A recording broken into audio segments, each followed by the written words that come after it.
the 4L60E transmission. Originally manufactured by GM, the 4L60E is full of OE flaws, and while that's not a good thing, ETE's 4L60Es go under a complete system correction so that their depth of field is as sharp as possible. Next, ETE upgraded the aluminum OE12 accumulator pistons to prevent common wear and premature clutch failure, so there's even less to edit and touch up. We've also added to this portfolio fully updated TCC control and regulator valves and an updated actuator feed valve, which means the 4L60E's job is a snap. Oh yeah, love it, love it.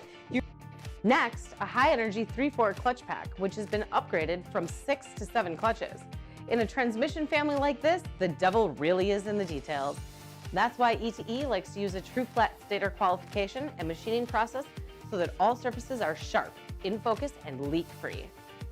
Before we wrap, the fully remanufactured pump, complete with new line bore bushings, eliminates leaks, increases durability, and provides superior flow, while custom spec bushings installed in key locations keep those internal fluids under control and at just the